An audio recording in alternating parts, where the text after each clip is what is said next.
Assalamualaikum warahmatullahi wabarakatuh.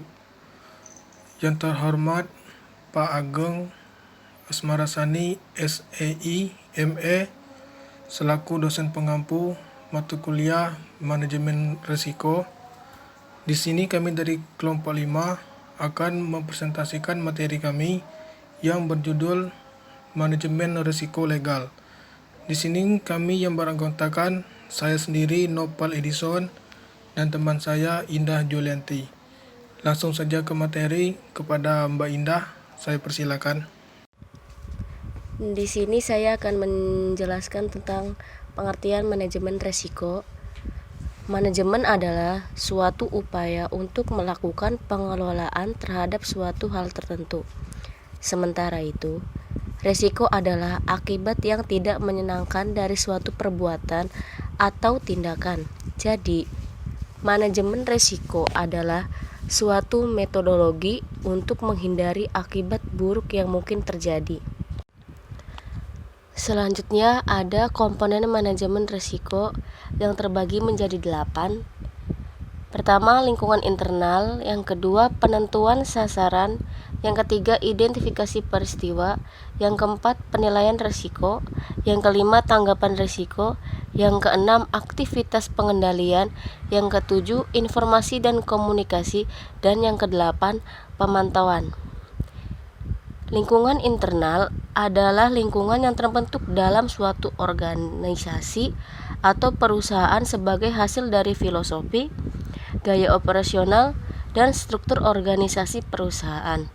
Lingkungan internal memiliki pengaruh besar dalam suatu organisasi, sehingga struktur organisasi, budaya kerja, dan pendelegasian wewenang harus jelas dan tertulis. Selanjutnya ada penentuan sasaran. Nah, agar bisa sampai pada tujuan perusahaan, pertama-tama kita harus tentukan terlebih dahulu sasarannya. Tentukan apa yang menjadi tujuan perusahaan sehingga risiko yang mungkin terjadi lebih mudah diidentifikasi dan dikelola. Oleh karena itu, segala kegiatan yang dilakukan oleh manajemen akan mengarahkan dan menunjang perusahaan untuk sampai pada tujuan yang telah ditentukan. Yang ketiga ada identifikasi peristiwa. Identifikasi peristiwa yaitu manajemen harus mengidentifikasi kejadian yang berpotensi memengaruhi strategi dan pencapaian tujuan perusahaan. Peristiwa tersebut bisa memberikan dampak positif atau negatif. Yang keempat ada penilaian risiko.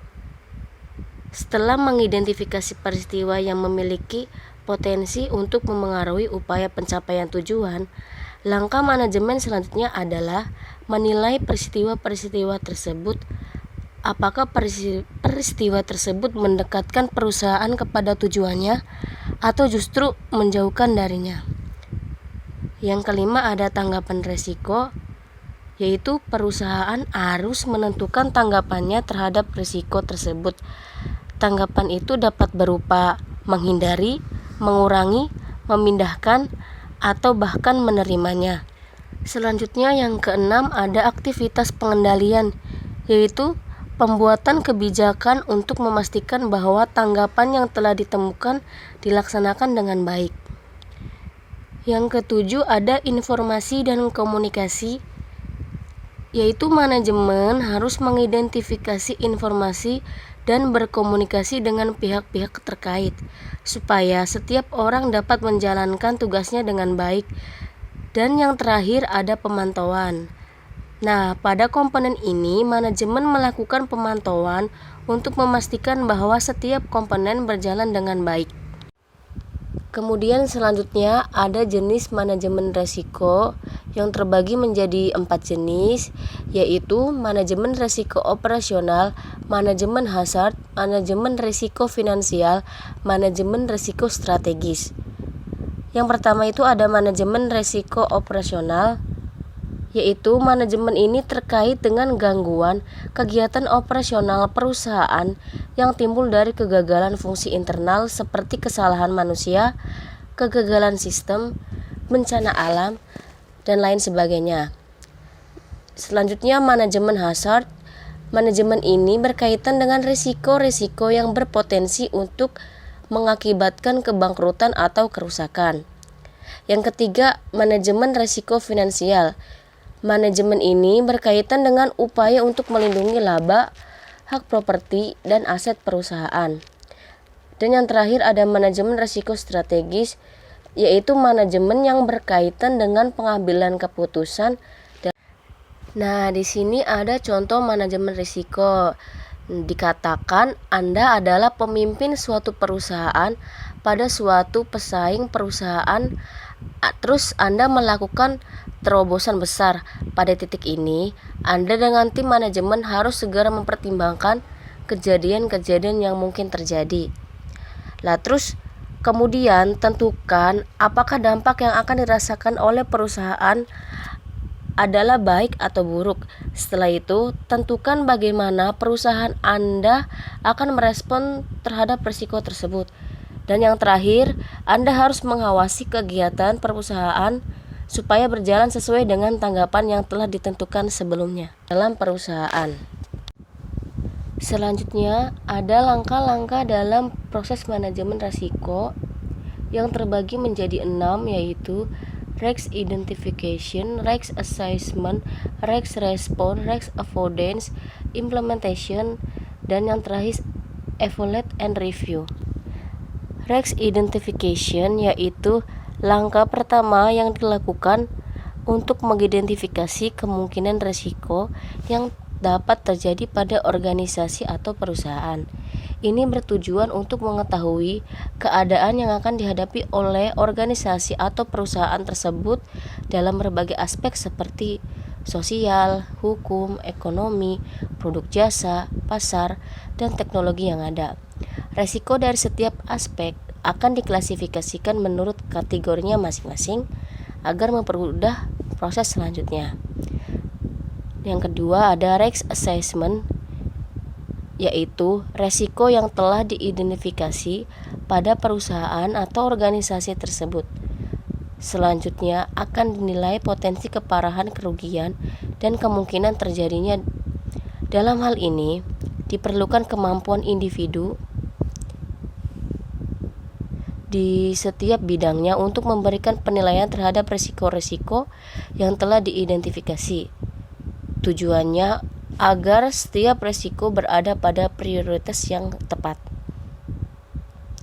Yang ketiga ada risk response, yaitu proses yang dilakukan untuk memilih dan menerapkan langkah-langkah pengelolaan risiko. Tantangan bagi manajer risiko adalah untuk menentukan portofolio yang tepat untuk membentuk sebuah strategi yang terintegrasi sehingga risiko dapat dihadapi dengan baik. Tanggapan risiko umumnya terbagi dalam kategori. Yang keempat, risk avoidance, mengambil tindakan untuk menghentikan kegiatan yang dapat menyebabkan risiko terjadi. Risk reduction, mengambil tindakan untuk mengurangi kemungkinan atau dampak atau keduanya. Biasanya melalui pengendalian di bagian internal perusahaan organisasi. Risk sharing or transfer, mengambil tindakan untuk mentransfer beberapa risiko melalui asuransi, outsourcing, atau hedging. Yang kelima ada implementation, yaitu melaksanakan seluruh metode yang telah direncanakan untuk mengurangi atau menanggulangi pengaruh dari setiap risiko yang ada. Dan yang terakhir ada evaluate and review. Nah, dalam langkah evaluate and review itu perencanaan yang telah direncanakan di awal tidak akan seluruhnya dapat berjalan dengan lancar. Jadi perubahan keadaan atau lingkungan yang tidak diprediksi sebelumnya akan menyebabkan perubahan rencana manajemen risiko yang telah dibuat. Oleh karena itu, perlu dilakukan perubahan rencana untuk menanggulangi risiko yang akan mungkin terjadi. Risiko pembiayaan pada bank. Risiko pembiayaan adalah risiko yang disebabkan oleh adanya kegagalan counterparty dalam memenuhi kewajibannya. Resiko pembiayaan merupakan suatu resiko akibat kegagalan atau ketidakmampuan nasabah mengembalikan jumlah pinjaman yang diterima dari bank, beserta imbalan atau bagi hasil sesuai dengan jangka waktu yang telah ditentukan atau dijadwalkan. Selanjutnya ada faktor penentu resiko pembiayaan, terbagi menjadi dua. Yang pertama, pentingnya menghitung kemungkinan kerugian, dan yang kedua, teknik perencanaan yang berkelanjutan, bisa disebut juga dengan mitigasi. Adapun bentuk mitigasinya adalah sebagai berikut: percadangan atas kerugian pembiayaan, jaminan, one balance sheet netting, garansi, memitigasi resiko kontrak. Selanjutnya, pengelolaan risiko pembiayaan. Pihak-pihak yang terlibat dalam risiko pembiayaan. 1. Nasabah pembiayaan. 2. Bank. Yang ketiga, negara. Adapun risiko yang akan dihadapi pemberi pembiayaan antara lain: D. Risiko usaha. E. Risiko geografis. F. Risiko politik. G. Risiko uncertainty. H. Risiko inflasi. E. Risiko persaingan. Portofolio pembiayaan. Teori portofolio diartikan sebagai teori yang mengklarifikasikan pembagian portofolio guna meminimalisasi risiko dan memperoleh return yang tinggi. Selain itu, teori portofolio diartikan pula sebagai studi tentang seorang investor individual mencapai pembagian maksimum yang diharapkan dari portofolio yang berbeda-beda di mana masing-masing mempunyai tingkat risiko tertentu. Pembiayaan perbankan disalurkan pada 10 sektor ekonomi sebagaimana yang didasarkan atas International Standard Industrial Classification of All Economic Activities atau ISIC.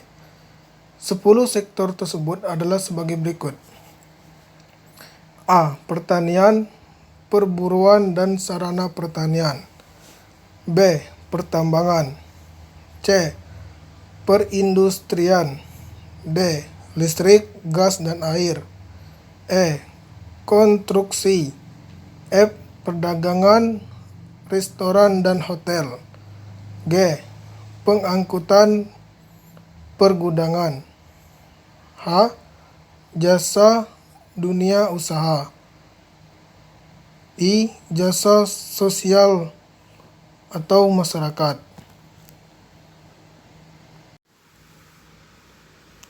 Berdasarkan klasifikasinya, aset terbagi menjadi 3 jenis, yang mana masing-masing kelompok memiliki kategori lagi di dalamnya. Adapun klasifikasi aset tersebut sebagai berikut. 1. Konversi. 2. Aset lancar. 3. Deposito. 4. Tagihan. 5. piutang. 6. Surat berharga. 7. Saham. 8. Bank saldo.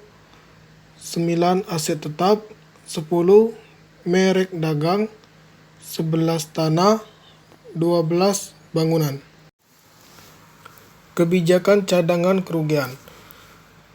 Ada 6 terdapat aktivitas manajemen risiko yang umum dilakukan untuk menanggulangi atau setidaknya mengurangi kemungkinan peluang terjadinya risiko kerugian. Yang pertama, membantu organisasi atau perusahaan dalam mengidentifikasi risiko. Yang kedua, mengimplementasikan program-program pengendalian dan pencegahan kerugian. Dan yang ketiga, menyelenggarakan program pendidikan dan pelatihan penanganan risiko. Yang keempat, menjamin pemenuhan standar-standar keamanan.